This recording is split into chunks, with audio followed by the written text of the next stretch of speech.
Dicen que Roma no se construyó en un día, pero lo que casi nunca se dice es que su imperio no se sostuvo por la fuerza de sus espadas, sino por la fortaleza de su mente colectiva.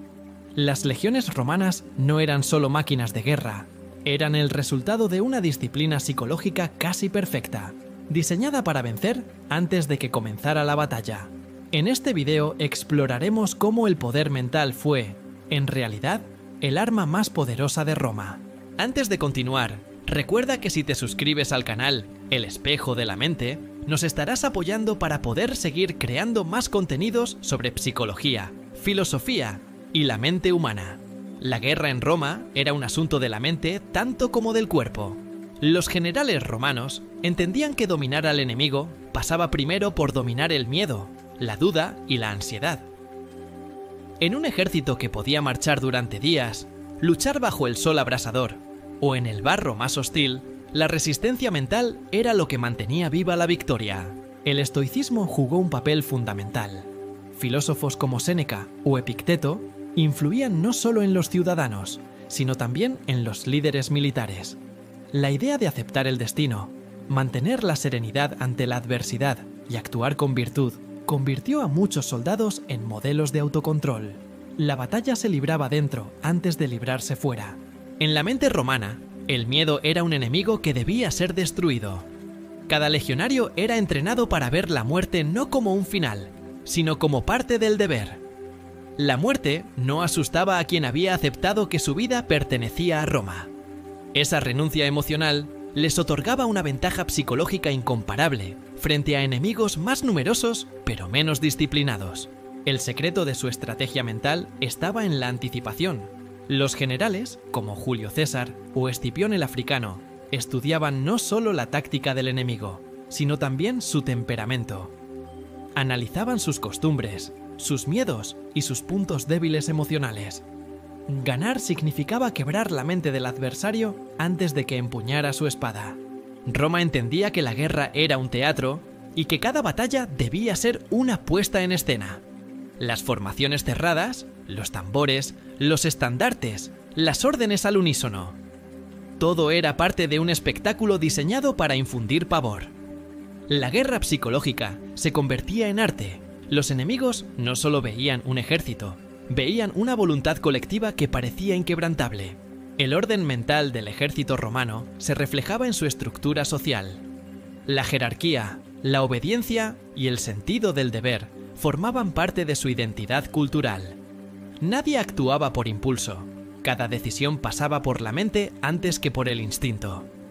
Esa represión emocional, vista desde hoy, podría parecer deshumanizadora, pero fue clave en su eficacia.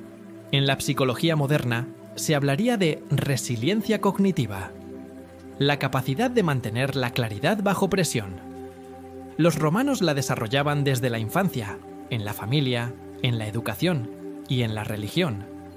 Crecían creyendo que el dolor no debía evitarse, sino soportarse.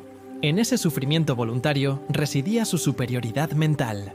Los entrenamientos militares eran, en realidad, experimentos psicológicos extremos. Los soldados eran sometidos a marchas interminables, castigos físicos y simulacros mortales. No se buscaba solo resistencia física, sino destruir la mente débil y forjar una nueva identidad colectiva. Era una forma primitiva, pero efectiva, de condicionamiento mental. No todos compartían esa visión. Algunos pensadores romanos cuestionaban si esa supresión del miedo y la emoción no terminaba destruyendo la humanidad del soldado. El filósofo Lucrecio advertía que el control excesivo podía volver a los hombres fríos, incapaces de empatizar. La pregunta era si el precio de la victoria no era en realidad la pérdida del alma. Sin embargo, Roma asumía ese riesgo. La mente debía ser una herramienta, no un espacio de fragilidad. Lo que para otros pueblos era crueldad, para Roma era pragmatismo. Su grandeza se sostenía sobre una visión psicológica del poder. Quien controlaba sus emociones, controlaba su destino. La guerra romana también enseñó el valor del silencio. Los legionarios marchaban sin gritar, sin improvisar, sin dudar. Ese silencio era una declaración mental. No necesitaban demostrar su fuerza, solo ejecutarla. El enemigo, Al observar esa calma, comprendía que se enfrentaba a una mentalidad distinta, una que no se rompía con el miedo. Desde la perspectiva psicológica, el ejército romano funcionaba como una mente colectiva. No existía el yo, solo el nosotros. Esa disolución del ego individual creaba una forma de identidad compartida que eliminaba la inseguridad. El soldado no luchaba por sí mismo, sino por la idea de Roma, y eso le daba sentido incluso al sacrificio. Hoy, muchos estrategas y psicólogos del rendimiento estudian esa mentalidad romana como ejemplo de liderazgo emocional. Saber dominar la mente antes de dominar el mundo. Roma ganó tantas guerras no por tener más hombres, sino porque comprendió que la batalla más importante era siempre la que se libraba en el interior. El poder mental de Roma no solo se veía en el campo de batalla, sino también en la política, la diplomacia y la vida cotidiana. Los romanos comprendían que controlar la percepción era tan importante como controlar la realidad. En la guerra, esto se traducía en propaganda, rumores y manipulación psicológica. El enemigo debía sentirse derrotado incluso antes de enfrentarse a ellos. Uno de los mayores ejemplos de esa inteligencia psicológica fue Julio César. No solo era un estratega militar brillante, sino un maestro de la mente humana. Entendía que el miedo y la esperanza eran las dos fuerzas más poderosas para dirigir a las masas. Sabía cuándo mostrar clemencia y cuándo infundir terror. Su poder no estaba solo en la espada, sino en su habilidad para leer el alma de su enemigo y de su pueblo. La disciplina mental del soldado romano se reflejaba en el control emocional de sus líderes. Los grandes generales sabían que la ira o el orgullo podían arruinar una campaña entera. Por eso, la calma era considerada una virtud estratégica. Roma no actuaba por impulso. Cada guerra era pensada, planificada y ejecutada con una precisión casi matemática, que hoy se asemejaría al control cognitivo estudiado en neuropsicología. Las legiones no eran solo soldados, eran sistemas mentales en marcha. Cada hombre sabía su papel, cada movimiento tenía sentido, y esa estructura colectiva creaba una sensación de propósito compartido. En la psicología moderna, eso se conoce como flujo grupal, cuando un grupo humano alcanza tal sincronía que parece moverse con una sola conciencia. Pero esta mentalidad tenía un lado oscuro. La supresión del individuo, el desprecio por las emociones y la glorificación del sacrificio crearon generaciones de hombres emocionalmente reprimidos. Muchos regresaban de la guerra, incapaces de reintegrarse a la vida civil. Lo que hoy llamamos trastorno de estrés postraumático era, en su tiempo, un silencio social impuesto. Roma no hablaba del trauma, lo enterraba. Esa represión emocional, aunque útil en la guerra, también sembró la semilla de la decadencia. Un imperio que enseñó a sus hombres a no sentir, terminó por volverse ciego ante su propio desgaste interno. Cuando el control mental se convirtió en rigidez, Roma perdió la capacidad de adaptarse. Su fortaleza psicológica se transformó en su prisión. En cierto sentido, Roma fue víctima de su propio éxito mental. La obsesión por el dominio y la disciplina los llevó a olvidar la flexibilidad emocional. En psicología cognitiva, esto se relaciona con el sesgo de control, la ilusión de que todo puede ser manejado racionalmente. Pero la mente humana, como la historia, no siempre responde a la razón. El arte de la guerra en Roma nos enseña que la mente es la herramienta más poderosa del ser humano, pero también la más peligrosa cuando se convierte en un instrumento de dominación total.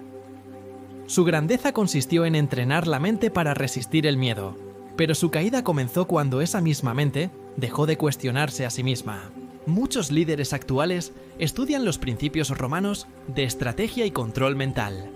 Sin embargo, pocos comprenden su esencia. No se trataba solo de fuerza o cálculo, sino de autoconocimiento. El soldado que conocía su miedo era más fuerte que aquel que lo negaba. Roma no vencía solo porque era disciplinada, sino porque entendía que la batalla más profunda era interna. El filósofo Marco Aurelio, emperador y estoico, lo resumió en su diario personal. Tu mente toma la forma de aquello que frecuentemente piensas. Esa frase es una advertencia y una guía.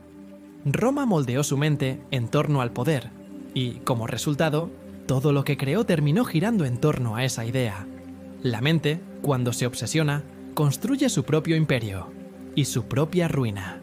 El entrenamiento mental romano puede inspirar al desarrollo personal moderno, siempre que se comprenda su límite. La fortaleza sin empatía se convierte en frialdad, la disciplina sin reflexión en obediencia ciega. El verdadero arte de la guerra mental no es dominar al otro, sino aprender a gobernar las propias emociones sin perder la humanidad. Los ejércitos modernos aplican muchos de esos principios romanos. Desde el manejo del estrés hasta las tácticas de liderazgo, gran parte de la psicología militar actual tiene raíces en la mentalidad de las legiones. Pero el mundo de hoy exige algo que Roma nunca supo integrar: la vulnerabilidad como forma de sabiduría. Comprender el legado mental de Roma es, al mismo tiempo, un espejo y una advertencia. Nos recuerda que el poder de la mente puede elevar civilizaciones, pero también destruirlas desde dentro. La guerra interior nunca termina, solo cambia de forma. En tiempos de paz, la lucha ya no está en el campo, sino en el pensamiento. Dominar la mente sigue siendo el arte más difícil. Roma lo hizo durante siglos, y aunque su imperio cayó, su enseñanza sigue viva.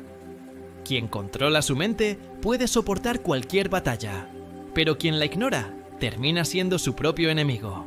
Si te ha gustado este video y quieres seguir explorando los secretos de la mente, el estoicismo y la psicología del poder, dale me gusta, suscríbete a El Espejo de la Mente y acompáñanos en el viaje para entender cómo la mente ha sido, y sigue siendo, el campo de batalla más decisivo de todos.